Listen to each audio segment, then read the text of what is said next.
ধুত্তর family card.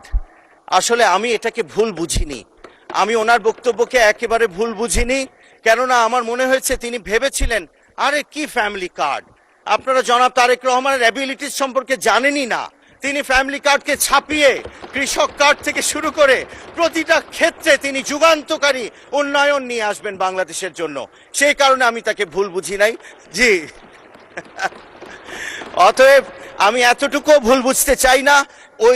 এই হাউসের ওই পক্ষে যারা আছেন, আমরা পুরো বাংলাদেশের প্রতিনিধিত্ব করি। আমার সাথে যিনি হেরেছেন চট্টগ্রামে, চট্টগ্রাম 10-এ, আমি তারও প্রতিনিধি। মাননীয় স্পিকার, আমাকে হুইপ মহোদয় বলেছিলেন 1 এপ্রিল। আমি একেবারেই প্রস্তুত নই, কিন্তু এভাবেই বোধহয় আমাদের জীবনটাও নির্ধারিত যে আমাদেরকে আমাদের কাজগুলোকে প্রস্তুতিহীনভাবেই কিন্তু একটি লক্ষ্য নিয়ে এগিয়ে যেতে হবে। কিন্তু প্রস্তুতির জায়গা থেকে বলতে চাই যে আমি যার সন্তান, তিনি আমাকে যে দীক্ষায় দীক্ষিত করেছেন সেটি ছিল শহীদ প্রেসিডেন্ট জিয়াউর রহমানের রাজনৈতিক আদর্শ। এবং আমি যাকে দেখে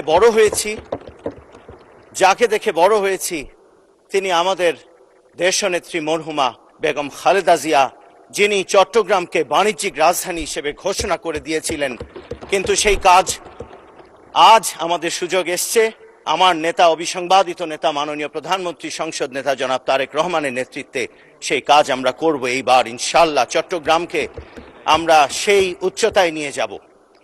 আর আজ স্মরণ করতে চাই আমার এই 17 বছর, প্রায় 17.5 বছরে যে অত্যাচার নিপীড়ন সহ্য করে বাংলাদেশ জাতীয়তাবাদী দলের অসংখ্য নেতা কর্মী যারা জীবন দিয়েছেন, গুম হয়েছেন, তাদের জীবনের সকল সুখ কেড়ে নেওয়া হয়েছে, তাদের বাস্তবতা তাদের হাতে ছিল না।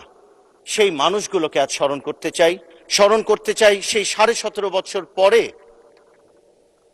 24 জুলাই আগস্টে হাজার হাজার মানুষ, আমাদের তরুণেরা, আমাদের ছাত্রছাত্রীরা, আমাদের শ্রমিক ভাইয়েরা বোনেরা এবং তাদের পরিবার, একেবারে সাধারণ মানুষেরা, যার যার বাসা বাড়ি ফ্ল্যাট, তারা সকলে তাদের জায়গা ছেড়ে রাস্তায় নেমে এসে আমাদেরকে এই বাংলাদেশ, নতুন বাংলাদেশে জীবন কাটানোর যে সুযোগ দিয়েছে, আমি সেই মানুষগুলোকে স্মরণ করি এবং যারা বেঁচে আছে তাদেরকে ধন্যবাদ জানাই। নগদ নিয়ে এলো হার না মানা হার অফার।